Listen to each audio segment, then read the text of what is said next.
With Halo Infinite's much anticipated open world campaign dropping next week, we, like many others we imagine, have spent the last few months working our way through every Halo campaign available on Xbox consoles, just to familiarise ourselves with the game's story. And by every, we mean every. From Halo Combat Evolved to Halo Wars 2, from Halo 5 to Halo Spartan Assault. That does mean, of course, we didn't touch Spartan Strike or Fireteam Raven, as they didn't release on Xbox consoles, but everything else we played through. And that's the thing, playing the lot through, in chronological order I may add, we actually noticed a ton of things that we didn't when playing them years apart. In fact, it's only when you play the games back to back that things really stand out. Not just in terms of the evolution of the franchise, but how Bungie and 343 managed to elevate it above other first-person shooters. Well, more so Bungie than 343, but we'll get to that. Anyway, without further ado, here's our 9 takeaways from playing every Halo campaign in chronological order.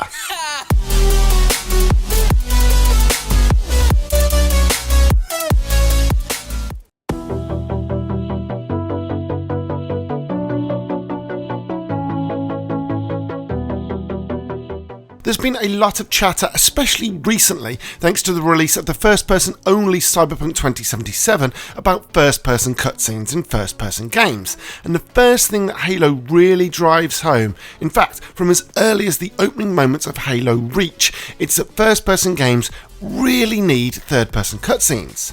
There's one thing to be said about feeling immersed in a first-person game, seeing it through the eyes of your character and all that, but there's something else to be said for seeing your character in the world, seeing them as a part of the world, not just some cipher. Reach's opening with the different choreographed shots of Reach off a perspective, they ground your character in the world. They make you feel like you're the lead character in a movie. From taking down the Covenant cruiser to seeing New Alexandria at the beginning of the Exodus mission, everything about it makes the world just seem so much bigger and gives you something to fight for. It makes the world so much more believable. And this isn't just Reach either, although it's one of the best examples. It happens throughout the entire franchise. Everyone can remember that epic shot of Master Chief and the Arbiter taking down the Prophet of Truth in Halo 3, right? So good. It's those moments that the payoff, and they're only fully realised in third person. So, a word to the wise, if you are making a first-person game, it's clear from playing through the Halo series that third-person cutscenes are an absolute must. If you nail the cinematography of it, you'll create moments that stick with the player long after the console has been powered down.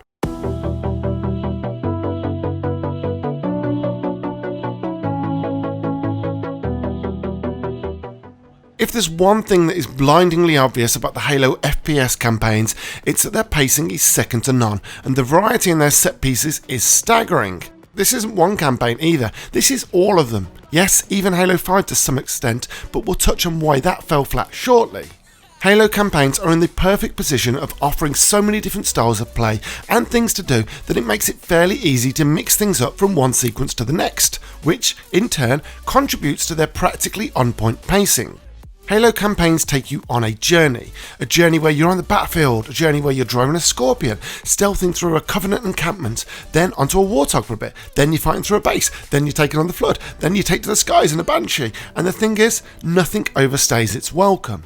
Sure, it helps the combat is excellent and has hardly changed since the original, the same could be said with the vehicle controls too, but the variety of set pieces intertwined with these cinematic moments means that way they never drag on. Everyone remembers the Warthog scene from the end of Halo 3, right? Perfect. Well, that's the magic of a Halo campaign.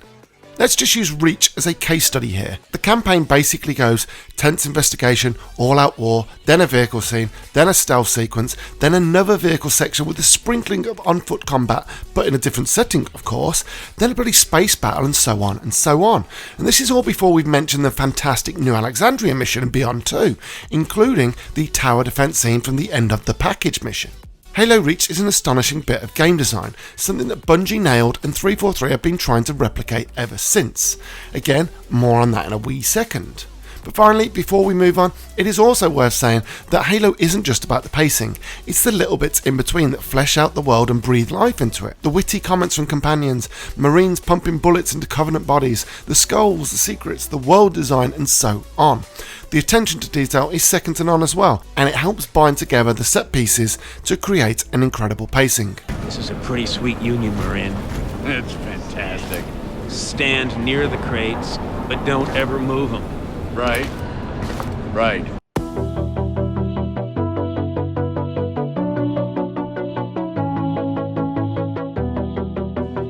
Okay, it wouldn't be a takeaway list if we didn't rank the first-person campaigns in some kind of order. So here goes, and strap yourselves in folks, this might be a little controversial for some, but you know what they say, opinions are like arseholes. Everyone has one, and we're no different. First things first, clearly the best FPS campaign is Halo 3. From start to end, the campaign just really flows, chock full of that legendary pacing we were just talking about. It's a game full of moments, memories, and that game has them around every corner. It's peak Bungie. Next up is Halo 3 Odst, which is a different Halo game, one where you're not the powerhouse that Master Chief is, but instead you're thrust into the world where you're a vulnerable, lowly orbital drop shock trooper looking for clues as to the whereabouts of his squad, and it's your first taste of an almost open world Halo experience. It was brilliant, and there's no other word for it, and honestly had some of the best Halo music in it to boot too. Next up is Halo Reach, obviously, a game that, as we said, just flowed from a pacing perspective. The mood was entirely different to that of any other Halo game, which was good, obviously, but for us, Halo and Master Chief go hand in hand.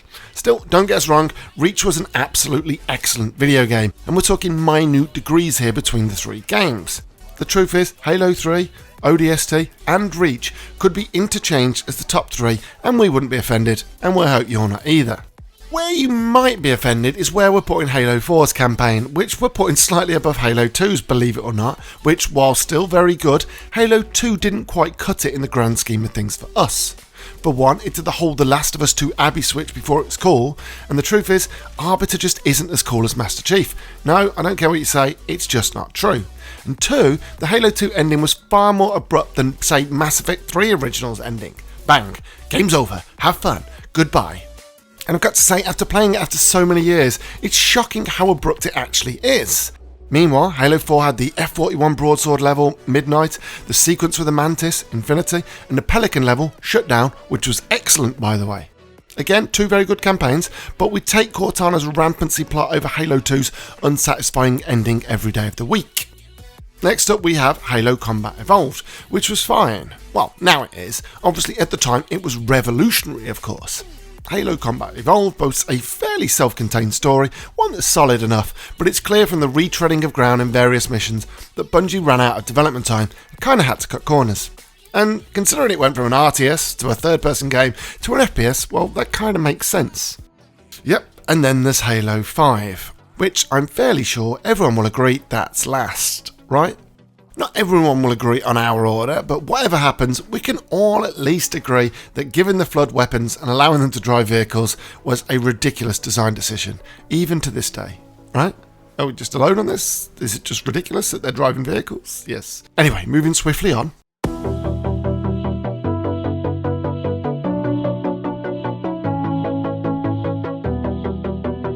We haven't said a lot about Halo 5 for a reason, because this is where we get to pick apart Halo 5, and to some respect Halo 4. Why weren't they as good as Halo 3's, for instance? Why aren't they as good as Reach? Well, honestly, it's quite easy to work that out if you rock from the old Halos straight into the new Halos. It's actually shockingly obvious.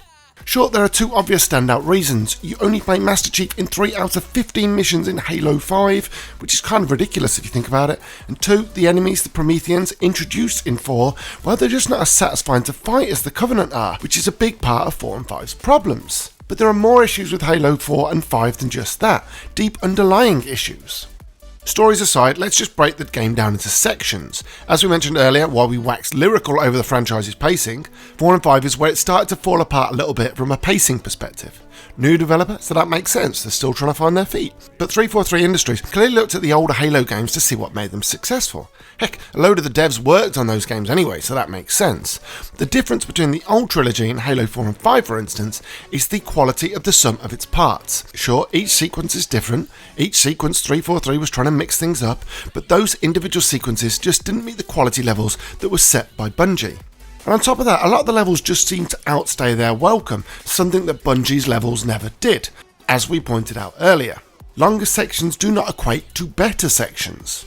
The Ghost escape sequence in Halo 4, the Forerunner mission, for instance, is basically them trying to recreate the Halo level, i.e. the final level from Halo 3, which in turn was an homage to Combat Evolved's The More sequence. But the problem is, it doesn't hit home the same. There's no tension, there's no fear of the ground falling away under you as you drive for your life. Instead, you pretty much just drive in a straight line and go over some jumps. That's it. It's a poor imitation of Halo 3's Halo level. But you can see what they were trying. The same goes for many sequences across Halo 4 and 5 in fact. It's exactly like when Disney tried to spark the nostalgia senses of Star Wars A New Hope when they created The Force Awakens. Same thing. They clearly wanted to recreate the magic and look to the originals for inspiration. The problem was the quality of the newer set pieces just wasn't quite as good as the original 5 Bungie FPS campaigns. For instance, the Phaeton missions from Halo 5 were as dull as dishwater. On top of that, there wasn't enough set-piece moments or mission variety. They shoehorned in crappy QTE sequences. The vehicle sequence lacked that drama. There was far too much screen shake. Some of the writing was just dire, in 5 mostly, but 4 did have some issues. And probably one of the most overlooked aspects was that 343 lost the services of Marty O'Donnell and his iconic scores, which was important to Halo as John Williams' scores are to Star Wars. "These Covenants seem more fanatical than they did before," said John in Halo 4. But did they? Did they really? No, they didn't, John. That's just bullshit script writing. Plus, refighting the same boss over and over again was just annoying. Yes, we're talking to you, Halo 5.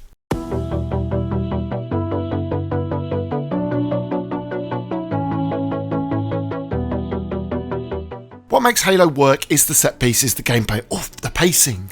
They're really fun games to play.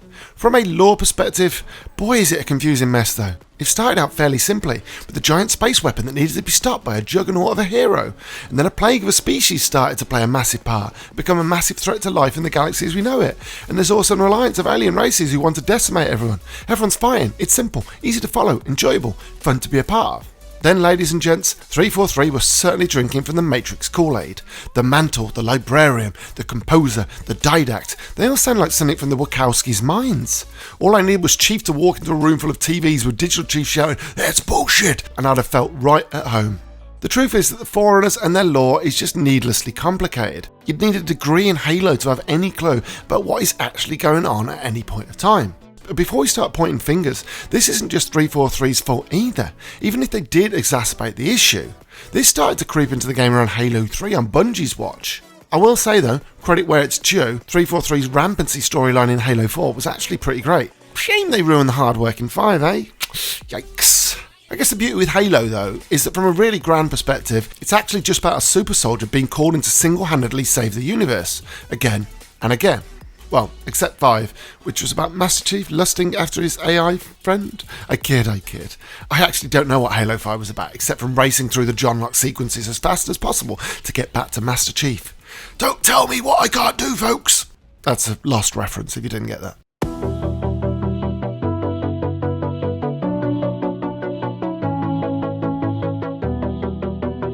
From Halo Combat Evolved to Halo 5 Guardians, the minute-to-minute gameplay hasn't really evolved all too much. But you know what? It didn't need to. Bungie pretty much nailed it in the first instance, has been iterating on it ever since, with 343 picking up the mantle. No, not that mantle.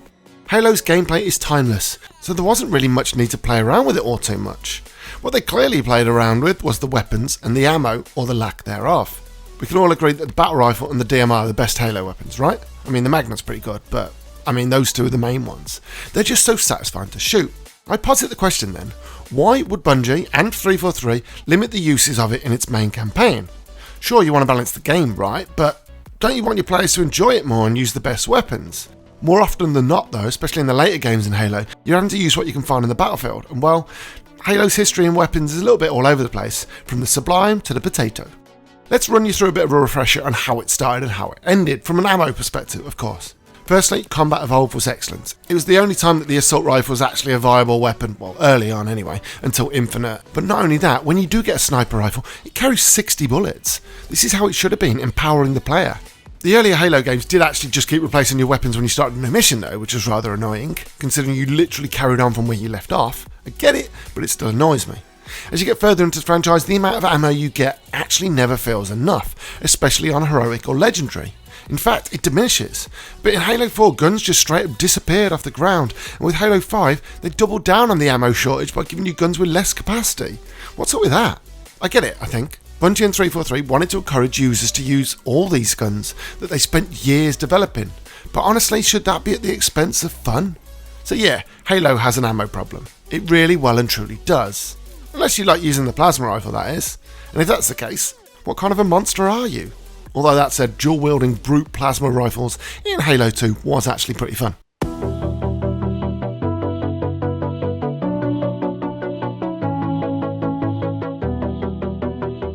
In all my years of playing video games, I don't think anyone has nailed difficulty levels like Halo. Easy as a walk in the park. Normal is like a slow jog in the park. Heroic is like a good sprint through said park. And Legendary is like being attached to a monster truck's tyre as it races through the park. My point is, Halo on Heroic across the board is the perfect challenge. It sits comfortably between enough of a challenge to not get bored and too much of a challenge that you get frustrated. It's genuinely the perfect setting for players. And that's not specific to Halo, that's for all games too. If Heroic was the perfect challenge then, Legendary just seems like some kind of a joke by the devs. And don't get me wrong here, Junior, I've soloed more Master Chief games on Legendary than Master Chief has had paced ration dinners. That's a lot, in case you were wondering. My thing with Legendary is, everything about the ammo shortages intensifies. You resort to the noob combo where possible and creep round corners, while the vehicle sections are pretty slow with no degree of tension, because all you can do is take one big shot and your vehicle is kaput. That's where my issue lies. You're Master Chief, well, for the most part that is. You're meant to be a galactic space badass, and Legendary doesn't really make you feel that way. Still, it's a good challenge if you're feeling particularly sadistic, but I'm not sure who actually enjoys those runs. Heroic though, I love every single part of a Heroic run. The beauty of Halo is that no matter what difficulty you're playing, Bungie and 343 since have absolutely nailed the game's checkpointing. Halo should be the poster boy for how checkpointing should be done. You know, by the bucket load. Sure, they can be erratic sometimes, like saving me once when I flipped a Scorpion tank and dying instantly every time I spawned, but that only happened once in my entire playthrough of all the games, I think ever. In short, Heroic is fab, Halo's checkpointing is ace, more of the same please, 343.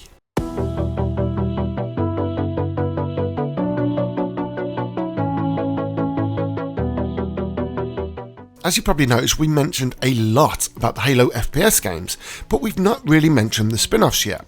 Well, that's because I wanted to dedicate a whole point to them and wax lyrical over how bloody good they are. We're of course talking about the hugely underrated Halo Wars games and, to my shock, the actually really cool Spartan Assault game.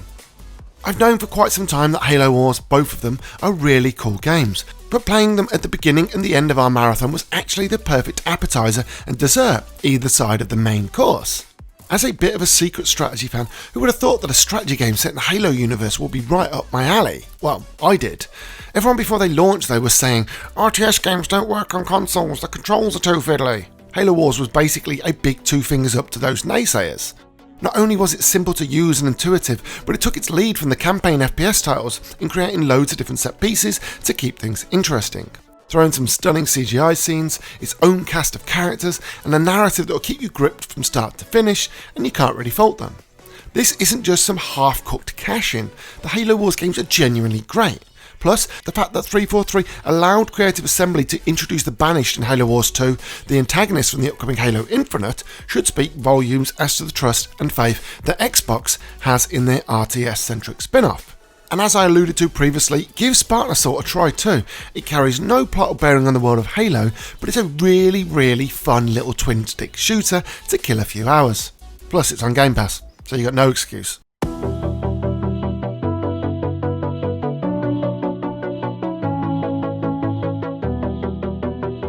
And last, but by no means least, credit must be given to 343 for the anniversary editions of Halo, Combat Evolved and Halo 2. As I said previously, the gameplay of the Halo games is pretty damn timeless, so giving them the remaster treatment allowed me to revisit the titles in glorious HD, which was wonderful. But not only that, flicking back and forth between the original and remastered visuals on the fly was not only fantastic to see how far the games have come, but hearing the new remastered music compared to the originals is an audible treat too. Plus, it actually makes you realise how timeless the gameplay is. Going from Reach into 1, there wasn't really a lot between them, except for the weapons and all those kind of changes and things like that. Add on top of that all the new and shiny cutscenes, which are just awe-inspiring, as well as the new terminals, which flesh out Halo's world even more. I will say though, it is pretty criminal there's not a Halo 3 anniversary. The best game deserves the best treatment. Well, that's our opinion anyway. Having all these games available on Game Pass and the Master Chief titles accessible under the Master Chief umbrella made everything so easy as well. I fully recommend playing them through in chronological order if you have time as well, as it offers a completely different perspective on the franchise. Going from Halo Wars to the moments preceding the fall of Reach, which builds straight into Combat Evolved, why the Pillar of Autumn is where it is and all that, and then introducing the origins of Cortana, well, that's a pretty stellar start if you ask us. But for the real chronological experience, jumping from Halo 2 after the new Mombasa opening, where the Covenant cruiser goes into the slipspace stream and devastates the city, straight into ODST, you actually feel the impact of the events on screen. You're playing through that devastation, especially that moment when you're deploying the drop pod while it's happening in the ODST opening. Definitely enhances the experience to the nth degree. Sure, after that it's plain sailing until the end in terms of games order. 2, 3, bit of Spartan Assault, 4, 5, Halo Wars 2.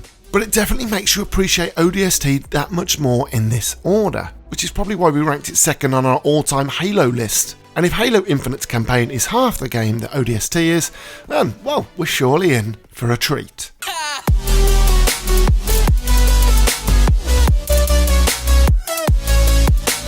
So there you have it, folks, our 9 takeaways from our monster Halo campaign marathon. Not long now to see how Halo Infinite shapes up as well. Well, the campaign, that is. What happens with the Banished? Will we see Halo Wars 2 antagonist Atrioc, the leader of the Banished? Where will it rank in the series? Hopefully above 5. Will the open world work? What can we expect from the pacing, from the set pieces?